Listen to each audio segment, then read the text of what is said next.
آپ کے اوپر اتارا گیا ہے، اس کتاب کی تلاوت کی، تلاوت کرنا، الفاظ کی تلاوت۔ دیکھیے ایک بات سنیے، پہلے تو تلاوت کا جو لفظ ہے یہ آسمانی کتابوں کے لیے خاص ہے۔ تلاوت کرنا قرآن کی تلاوت انجیل اور زبور کے لیے استعمال ہو، دنیا کے اور کسی کتاب کے لیے تلاوت کا لفظ نہیں ہے۔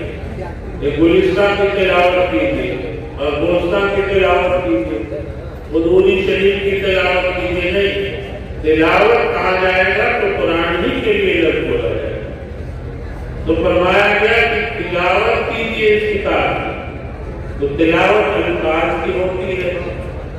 تو حکم نبی کو دیا گیا، جب نبی کو یہ دیا گیا ہے تو کیا ہم اس سے مخاطب ہیں؟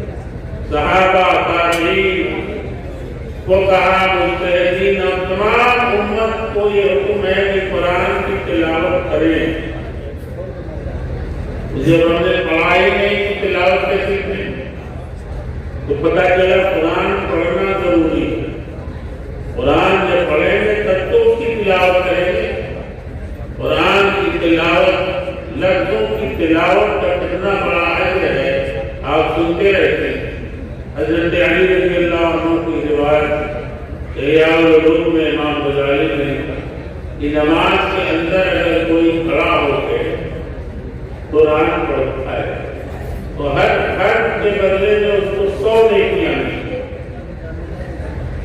اور اگر قرآن کو وضو کر کے نماز کے باہر پڑھتا ہے تو اس کو 50 نیکیاں ملیں، اور اگر وہ قرآن کریم کو بلا وضو پڑھتا ہے تو اس کو 10 نیکیاں ہر سے ملے۔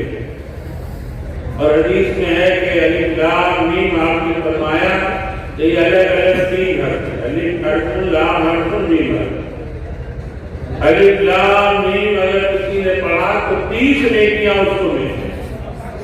تو جو 1 پارہ پڑھے، 2 پارہ پڑھے، 5 پارہ پڑھے، بتائیں آپ اندازہ کر سکتے ہیں کتنی نیکیاں اس کے نام میں اعمال ہو جاتی ہیں۔ حکم ہوا کہ اتل ما اوحی الیک من الکتاب، جو کتاب آپ کی طرف وحی کی گئی ہے اس کی تلاوت کیجیے۔ چنانچہ آپ کے مقاصد نبوت میں قرآن میں ہے یتلو علیہم آیاتہ ویزکیہم ویعلمہم الکتاب والحکمہ۔ 3 مقصد نبوت کو اللہ نے بیان فرمایا کہ آپ قرآن کی آیتیں پڑھتے ہیں، پڑھیں، ان کی تعلیم کریں، ان کا تذکیہ کریں۔ تو قرآن کریم کی تلاوت کرنا یہ ضروری ہے ہر مسلمان کو پڑھنا۔ نماز میں تو اس کے بغیر نماز ہی نہیں ہوگی۔ قرآن جب تک نہ پڑھا جائے نماز ہوگی نہیں ہوگی۔ اس کے علاوہ گھروں میں قرآن کی تلاوت، آج ہمارے گھروں میں قرآن کی تلاوت کا معمول ہے۔ ہم ٹی وی چلاتے ہیں، گانے بجاتے ہیں، موبائل چلاتے ہیں، لیکن قرآن کی آواز ہمارے گھروں میں نہیں آتی، نہیں ہوتی۔ نحوستیں پھیل رہی ہیں، شیاطین کا قبضہ ہو رہا ہے، بے برکتی ہو رہی ہے، بیماریاں آ رہی ہیں۔ لوگ آتے ہیں، مولانا صاحب ذرا تعلیم دے دیجیے، روزی میں برکت نہیں، پیسے آتے ہیں پتہ ہی نہیں چلتا کہاں سے لگا، بڑی بیماریاں لگی ہوئی ہیں، ایک ابھی ٹھیک نہیں ہوا دوسرا ہاسپٹل پہنچا۔ تعویذ سے صرف کام نہیں چلے گا۔ قرآن کریم اللہ کا کلام بابرکت اپنے گھروں میں پڑھیں، اس کی آواز پورے اپنے گھر میں پھیلائیں، اس کی برکت آپ دیکھیں، سکون اور راحت میسر ہو۔ آپ کے گھر میں جان میں مال میں برکت ہوگی۔ اللہ کے کلام میں ایک نور ہے، ایک روشنی ہے، وہ نور پھیلتا ہے تو ہر طرف برکت ہی برکت ہوتی ہے۔ حدیث شریف میں ہے کہ جس مکان کے اندر سورہ بقرہ پڑھ دی جائے اس میں شیطان نہیں رہتے۔ اب ہم سورہ بقرہ پڑھتے اتنی لمبی ہمیں یاد نہیں، دیکھ کے بھی نہیں پڑھ سکتے، زبانی پلٹ باندھتے۔ تو قرآن سیکھیں پہلے اور پھر اس کی تلاوت کریں. صرف سیکھنا کافی نہیں ہے، پڑھنا ہے. پابندی سے اس کی تلاوت ہمارے گھروں میں. حفاظ کے لیے علماء کہتے ہیں کہ 2 پارہ کم سے کم اس کو نماز میں پڑھنا ضروری ہے. اس کو محفوظ رکھنے کے لیے قرآن بڑا مستقبل ہے، یہ یہاں سے چھوڑ دیں گے تو نکل جائے گا. حضرت حافظ حامد صاحب شہید رحمۃ اللہ علیہ فرماتے تھے کہ یہ جنم روگ ہے، ایک بار حافظ ہو گئے تو زندگی بھر اس کو پڑھنا پڑے گا، اس کو یاد رکھنا پڑے گا. یہ نہیں کہ آپ حافظ ہو گئے تو پگڑی بن گئی تو آپ قرآن کی تلاوت سے غافل ہو جائیں گے، نیاز ہو جائیں. ہمیشہ اس کو پڑھنا ہے، نماز میں پڑھنا ہے، گھر میں پڑھنا ہے، نوافل میں پڑھنا ہے. قرآن کی تلاوت کثرت سے کریں. اور صرف تلاوت لفظوں کی کافی نہیں بلکہ اس کے معنی کو بھی سمجھنا. قرآن لفظ اور معنی دونوں کا نام ہے، صرف الفاظ کافی نہیں ہوتے. حکم ہے اتل ما اوحی الیک من الکتاب، جو کتاب بذریعہ وحی آپ کو دی گئی، اللہ نے اس کو بھیجا ہے جبریل علیہ السلام کے ذریعے. نزل بہ روح الامین، اس کو لے کر روح الامین یعنی حضرت جبریل آئے. نزل بہ روح الامین علی قلبک، آپ کے دل کے اوپر اس کو اتارا. لتکون من المنذرین، تاکہ اس کے ذریعے آپ لوگوں کو ڈرائیں اور سمجھائیں.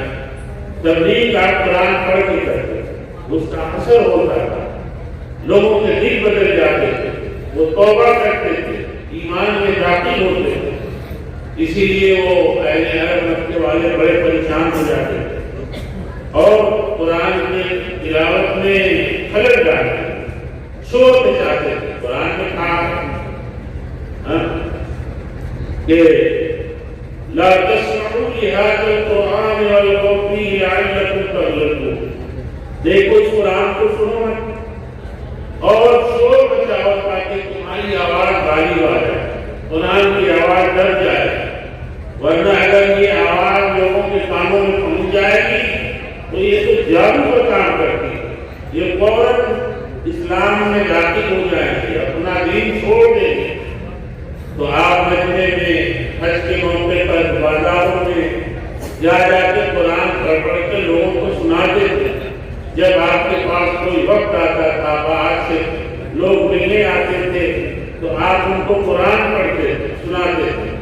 جہاں وہ قرآن سنتے تھے اب اللہ کا کلام اور نبی کی زبان مبارک تو ایسا اثر ہوتا تھا کہ فوراً ہی وہ حلقہ خاموش اسلام ہو جاتا. آج ہمارے دل سخت میں قرآن پڑھا جاتا ہے، ایسا نہیں ہوتا. لیکن نبی کی زبان سے جب قرآن صاحب وحی کی زبان سے جب قرآن کی تلاوت ہوتی تھی تو لوگوں کے دل پسیج جاتے تھے، دیکھ کر تارے ہونے لگتے، رونے لگتے تھے. اِذَا سَمِعُوا مَا أُنزِلَ تبلیغ ہو منظم میں جب وہ سڑکیں پائے میں آئے تھے کہ جب وہ سنتے ہیں قرآن کو تو ان کے آنسو بہنے لگتے، آنکھیں ٹکٹوا جاتی. قرآن میں وہ تاثیر ہے، قرآن میں وصل ہے. جب ہمارے آپ کے کلام میں، ہماری باتوں میں اثر ہے، ہم کسی کو کہہ دیتے ہیں کوئی جملہ ایسا جو ناگوار ہو، کسی کو کہہ دیا نالائق ہو، تم گدھے ہو، تم بیوقوف ہو، تو اس کا اثر اس کے اوپر ہوتا ہے، تمتما جاتا ہے، غصے میں آ جاتا ہے. یا ہم کسی کی تعریف کر دیتے ہیں، ارے آپ ماشاء اللہ کیا کہنا ہے، آپ کا تو جواب ہی نہیں ہے، آپ اتنے اچھے آدمی ہیں. تو وہ خوش ہو جاتا ہے، پھول کا ایک دم غبارہ ہو جاتا ہے کہ انہوں نے میری تعریف کر دی. تو ہماری آپ کی باتوں کا اثر ہوتا ہے. تو اللہ کا کلام ہے، اس کا اثر نہ ہوگا. اس لیے کلام الہی میں اتنا اثر ہے کہ ہم اس کو اگر پڑھیں گے تو ہمارے دل کی جو قدورت ہے، ظلمت ہے، وہ دور ہوگی، دل روشن ہوگا، دماغ روشن ہوگا اور اس کا اثر ہمارے اوپر پڑے گا. ہم ایک مثال دیا کرتے ہیں، دارالعلوم دیوبند میں جب ہم پہ پڑھتے ہیں وہ ساتھ محترم مولانا میرال الحق صاحب فضل مدرسین کے ابو داؤد شریف پڑھا رہے تھے تو انہوں نے ایک حدیث کی سند سنائی اور کہا کہ دیکھو یہ حدیث کی جو سند ہے اس کی خاصیت ہے، اگر اس کو پڑھ کر کسی ایسے آدمی کا دم کا ہو جس کو بھیشو نے کاٹا ہو تو اس کا درد فوراً اتر جاتا ہے، اور حاشیے پہ لکھا ہے وہ جو پہ نہیں کرارا اتنا بار بار تجربہ کیا گیا ہے، تو ہم نے وہ بات نوٹ کر لی ہے، اور جب ہم پڑھ کے آئے تو اتفاق سے گاؤں میں گئے تو ایک بچہ تھا وہ کھیت میں گھاس کاٹنے گیا تھا، وہ بھیشو نے کاٹ دیا، وہ تڑپ رہا تھا اور لوگ اس کو گھیرے ہوئے تھے، وہ زمین پہ لوٹ رہا تھا، تو ہم نے کہا کیا بات ہے، تو لوگوں نے کہا بھیشو کاٹ دیا، ابھی بالکل نوجوانی کی داروں سے باری ہو کر آئے، تو ہم نے کہا اس کا تجربہ ہے، تو ہم نے اس کو پھونکا، یقین جانیے پھونکنا تھا کہ اٹھ کے بیٹھ گیا، اتنا جلد اس میں سر ہوا کہ میں تو حیرت میں پڑ گیا جیسے جادو کا ہوں، اور کیا چیز ہے وہ چند راویوں کے نام، کوئی حدیث کا جملہ نہیں، قرآن نہیں، کوئی آیت نہیں ہے، وہ ایک سند ہے ان لوگوں کے نام جو اس روایت کو بیان کرتے ہیں، مسدد ابن مسرح ابن مسربل ابن معربل ابن معاور ابن ارندل ابن غرندل ابن مسدد، یہ نام ہے سارے، تو اب ان ناموں میں اتنا اثر ہے کہ اس سے پڑھ کے پھونکو تو جادو وہ زہر اتر جاتا ہے کسی کا، اب قرآن میں اتنا اثر ہوگا، کلام الہی میں کیا خاصی ہوگی، تو ہم اس سے غافل ہیں، ہمارے دل کیونکہ بالکل گندالو ہے گناہوں کو اس کا اثر نہیں ہوگا، ورنہ قرآن کہہ رہا ہے لو انزلنا ھذا القرآن علی جبل لرأیتہ خاشعا متصدعا من خشیۃ اللہ، پہاڑ کو کاٹ دیتے تو یہ ریزہ ہو جاتا، یہ اس کتاب کو اس کی عظمت کو برداشت نہیں کر سکتا، تو میرے بزرگوں دوستوں اتنا بڑا کلام اس کی تلاوت سے اگر ہم محروم ہیں تو بہت بڑی عمر سے محروم ہیں، تو قرآن نے کہا اتل ما اوحی الیک من الکتاب، جو کتاب وحی کی گئی ہے اس کی تلاوت کیجیے، تو گھر میں مرد بھی کریں، عورتیں بھی کریں، بچے بھی کریں، بچیاں بھی کریں، تلاوت کا ماحول بنائیں، گھر میں قرآن پڑھیے، اور آگے فرمایا نہیں ہے کہ اقم الصلاۃ،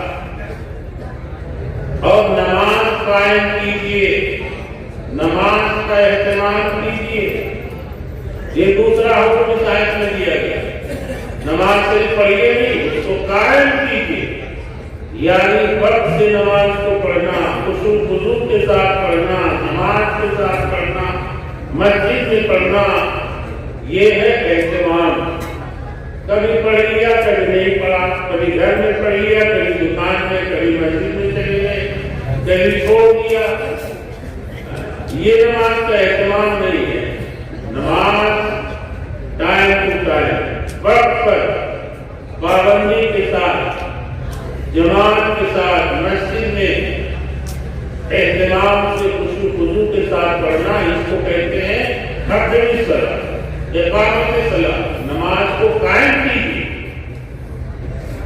کیوں؟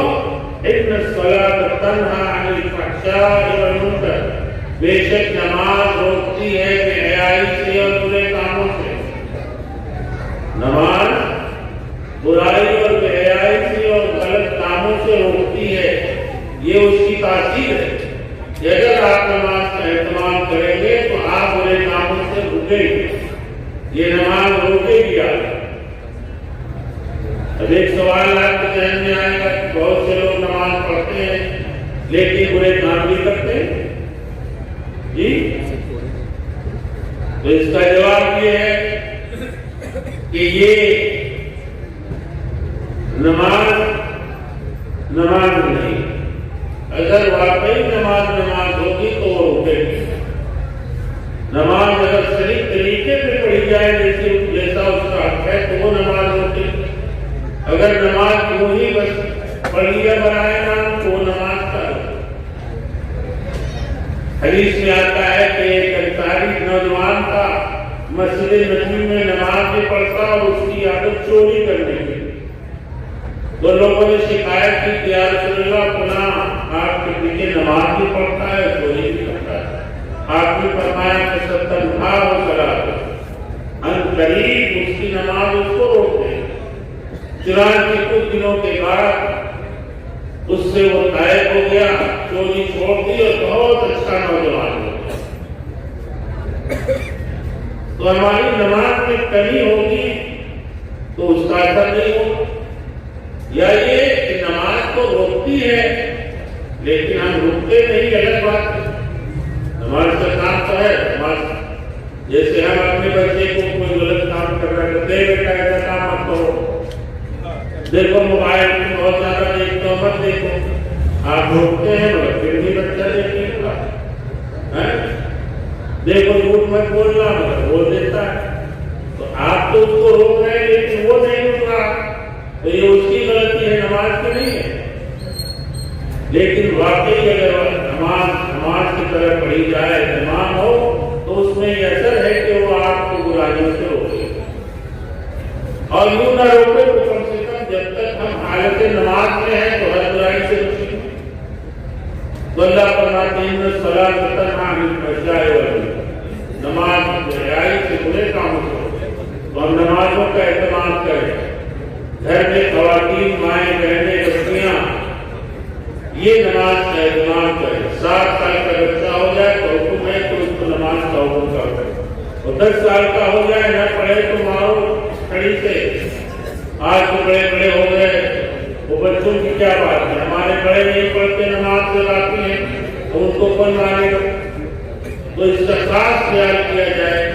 وَلَذِكْرُ اللَّهِ أَكْبَرُ، دیکھیے اللہ کا شکر، اللہ کی یاد سب سے بڑی چیز۔ اپنی صلاۃ ذکر، یہ ساری عبادتیں اللہ کو یاد کرنے کے لیے، اللہ کے ذکر کے لیے، چاہے نماز ہو، روزہ ہو، حج ہو، زکات ہو، کتنی عبادات ہیں، اس کا مقصد ہے اللہ کی یاد، اللہ کو یاد کرنا، اللہ کا ذکر کرنا، کہ ہم اللہ کے ذکر سے غافل نہ ہوں۔ ہمیشہ ہماری زبان پہ اللہ کا نام ہو، سبحان اللہ، الحمدللہ، اللہ اکبر، چلتے پھرتے قیام و قعودوں والا کیوں بھی اللہ کی یاد سے کبھی غافل نہ ہو۔ یہ اللہ کی یاد سب سے بڑی چیز ہے۔ فَاذْكُرُونِي أَذْكُرْكُمْ، تم مجھے یاد کرو میں تمہیں یاد کروں گا۔ ذکر کا سب سے بڑا فائدہ یہ ہوتا ہے کہ جب بندہ اللہ کا ذکر کرتا ہے تو اللہ اس کا کرتا ہے۔ اگر وہ مجمع میں ذکر کرتا ہے تو اللہ تعالیٰ فرشتوں کے مجمع میں اس کا تذکرہ کرتا ہے۔ تو ذکر کرنا، اور سب سے افضل ذکر ہے لا الہ الا اللہ، یہ افضل ذکر ہے۔ اسی لیے صوفیاء کرام، بزرگان دین خانقاہوں میں ذکر کی تلقین کرتے ہیں، تسبیحات بتلاتے ہیں، 12 تسبیح ہے، اس کا ذکر کرو، اس سے دل روشن ہوتا ہے، دل کی خطورت ختم ہو جاتی ہے۔ اس لیے میرے عزیزوں کو صحیح بات ہے، بات میری لمبی ہوگی، وقت کم ہے، بس میں لمبی بات کرنے کا عادی بھی نہیں ہوں۔ اللہ تعالیٰ ہم سب کو عمل کی توفیق نصیب فرمائے، اور آج کا یہ قرآن پاک کا جو اجلاس ہے مدرسہ روح المسلمین کی طرف سے، اللہ رب العزت اس کو بہت قبول فرمائے، اور یہاں سے ہم نے جو سنا اس کو، اس کا تاثر اپنے دل و دماغ میں لے کے آئے، صرف سن کے نہ جائیں۔ یہ بہت قیمتی موقع آپ کو مدرسے نے فراہم کیا، علماء کرام کی زیارت ہوئی، ان کے بیانات ہوئے، حفاظ کرام کے دستار بندی کا منظر آپ نے دیکھا، تو ایک نورانی ماحول بنا، ہمارے دلوں میں خشیت پیدا ہوئی، رفت پیدا ہوئی، اس کو برقرار رکھیں۔ انشاءاللہ اس سے ہمیں اور آپ کو بھی دنیا کا دونوں فائدہ ہوگا۔